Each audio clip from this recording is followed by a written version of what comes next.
Kacang baby sana amoran nasi sana uko kasih tahu orang makhluk lah. मैं अवाची के पास रोस के लिए जब लोग को मकालो सुहान होगा काला वो काला कुसुमा कुसुमा लिखेंगे कि अल्लाह ये अल्लाह सुहान काला जन्म को लग बिल्कुल बात होती सवाल है वो देखो कोना को मशहूरी वाला तफरूबी ayatnya Allah berkata akan firman-Nya Allah berkata ni kasihka Allah berkata kasihka Allah kusma odi fem bela jelela bele bay sabula ali jongo ba ko sidi kambu kat me fembe me Allah ko sidi rola Allah karama sallallahu alaihi wasallam aku Allah karama aku Muhammad akhimu salat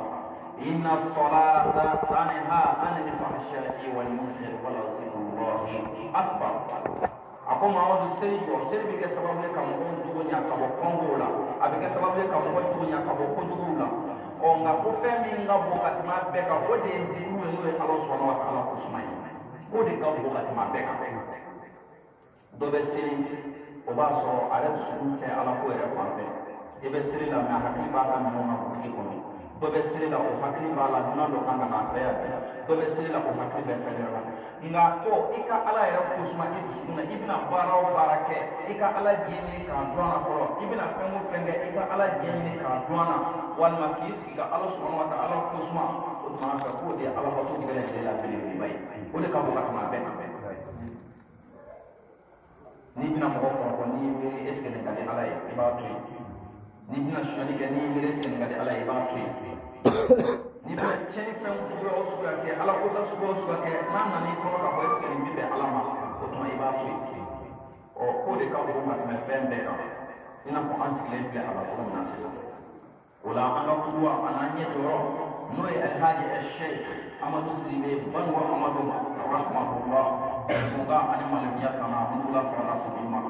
ale y'an bila sira jɛlen min kan a y'an bila sira sanuma min kan o de ye nin sira in ye o tuma n badenw maa o maa ni a bɔra yɔrɔ o yɔrɔ la ka na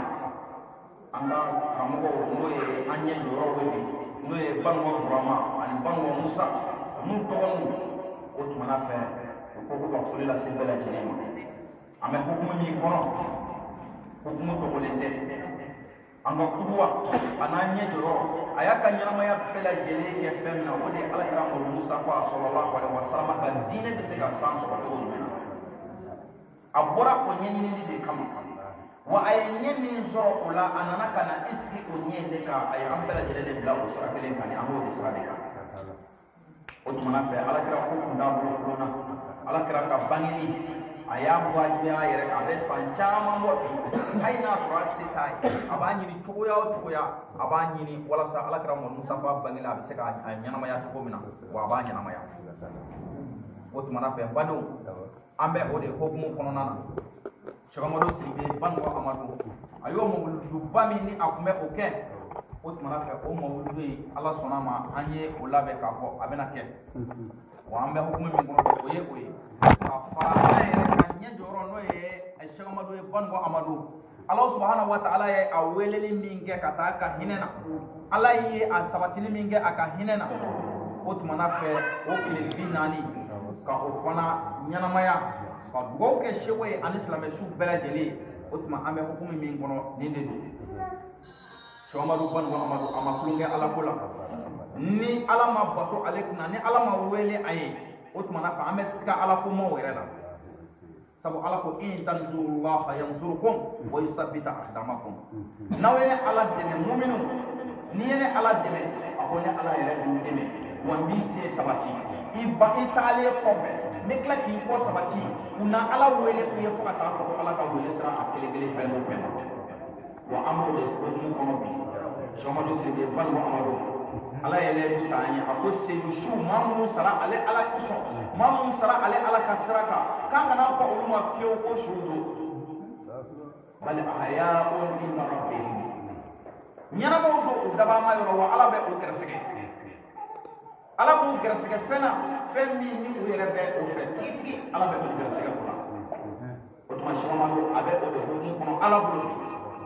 ala ka hinɛ na an b'a ɲini ala fɛ hali bi ala ka alimɛso ala k'a fɛrɛ sabula ala ti kuma k'a yɛrɛ sɔsɔ n'i ye min kɛ ala ye ala bɛ i sara n'o de ye wa a ma foyi kɛ fo n'a kɛra ala ka diinɛ dɛmɛni ye ale y'a ka ɲɛnamaya bɛɛ kɛ o de la ani tiɲɛ dɛmɛli a y'a ka ɲɛnamaya bɛɛ kɛ o de la o tuma an bɛ ala fo de ka ala barika da maa minnu bɔra yɔrɔ o yɔrɔ ka na nin ko in kosɔn Ibrahim a n'a dɔgɔ ko ka foli lase bɛɛ lajɛlen ma ka bɛɛ lajɛlen marahaba ko aw bɔra aw ka so wa an nana ka so ko a bisimila ni ala sɔnna a ma ni dugu jɛra sini insha Allah taala baara olu ninnu bɛ don sini sɔgɔmada fɛ kuranakalaw b'a la mais kabi bani kɛra fo ka se bi ma baara yɛrɛ ma jigin ala ye diɲɛ don o don da Ibrahim n'a dɔgɔ an bɛ sigi yan nɔ an bɛ kalan kɛ an ye kalan hakɛ min kɛ sisan ala yɛrɛ dɔrɔn de b'a hakɛ dɔn tɛ mɔgɔ t'a hakɛ dɔn k'a daminɛ bani na a ɲɛ b'a la cogo min na nin ye a nalen wa a bɛɛ ta kabi bani kɛra fo ka se bi ma ka kɔn bani kɛli ɲɛ sɔgɔmadu ye nin ko in sigi sen kan ala ye diɲɛ don o don da nin ko in kɔnɔ yasini siɲɛ 41 bɛ kalan ala ye diɲɛ don o don da a ye denw don kalan na o de kama a ye denw lamɔ fana ka o bila o sira kelen de kan wa o fana u b'o sira in kan an jigi falen don wa an jigi ɲɛlen don sabula tagali man jugu n'i ma taa ka fɛn to i kɔ o de ka jugu sɔgɔmadu a ye fɛn kɛ k'a bila a ye n'o ye lahara siniɲɛsigi ye a tilara tuguni ka fɛn kɛ k'a bila a kɔfɛ yan min bɛ jigini k'a ye kaburu kɔnɔ o tumana fɛ an bɛ ala fo ka ala barikada ka nabaga bɛɛ lajɛlen fo ka bɛɛ lajɛlen barikada ko aw bisimila aw bɔra a ka so an nana a ka so ni ala sɔnna sini insha Allah taala ziyara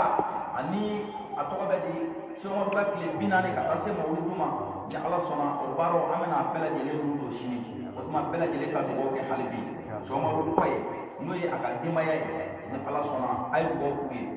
maa o maa sɔgɔmadu a tun bɛ fɛn o fɛn kɛ den ninnu u jɔlen don u sen dalen don a bɛɛ lajɛlen yɔrɔ parce que o jɛlen don kɛnɛ kan kabi bani kɛra fo ka se bi ma karamɔgɔ tun bɛ fɛn o fɛn kɛ a si ma tigɛ ni min ma fara kan o ma bɔ a la donc o b'a yira k'a fɔ de a ye denw de jogo don ka taa wa a bɛ fɔ fɛn min ma ko saraka jariya adamaden ni de don hali n'i ma kɛ foyi ye diɲɛ kɔnɔ i jija mɔgɔ minnu den minnu bɔra i la i jija i k'olu ladabɔ k'u bila ala k'u sira olu bɛ ala bato min kɛ i kɔfɛ yan i b'o hinɛ dɔ sɔrɔ o la lahara olu bɛ ala wele min k'i kɔfɛ u bɛ saraka minnu b'i kɔfɛ i bɛ dɔ sɔrɔ o hinɛ na lahara hinɛ bɛɛ lajɛlen bɛ si i ma saraka jariya dɔ ye den ɲuman ye a dɔ ye kɔrɔ ye a dɔ ye jiri turuli ye o tuma sɔgɔmadu ye bɛɛ lajɛlen labɛn k'a lamɛn o tuma an bɛ ala fo k'ala barikada k'a ɲini ala fɛ yarabi den ninnu ala ka si dandi u ma yarabi ala ka kun mɛn an ye den ninnu ala ka kun mɛn an ye ala ka kun mɛn an ye sɔgɔmadu a y'an fɔ ala ka hinɛ an b'a deli ala fɛ yarabi ala ka alijinɛ fɛrɛ a ye yarabi ala ka alijinɛ fɛrɛ a ye yarabi ala ka alijinɛ fɛrɛ a ye ala k'o kɛ ala silamɛ su bɛɛ lajɛlen ala k'o kɛ alikuran bonya kosɔn ala k'o kɛ alakira bonya kosɔn aw minnu nana hami bɛ bɛɛ la o tumana fɛ hami o hami bɛ maa o maa na min ni ala ta bi bɛn an b'a deli ala fɛ yarabi ala k'o dilan hami o hami bɛ maa o maa na min ni ala ta bi bɛn an b'a deli ala fɛ ala k'o dilan ala k'o kɛ sɛmɔgɔ yɛrɛ kosɔn ala k'o kɛ cidenw kosɔn ala k'o kɛ nabiɲumanw kosɔn sɔli ala rasul kɛrɛ ni mun ye ibrahim n'a yɛrɛ k'o ka foli ye ni ala sɔnna k'a lase laban bɛɛ lajɛlen ma assalamu alaikum wa rahmatulah wa barakatuh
ilaha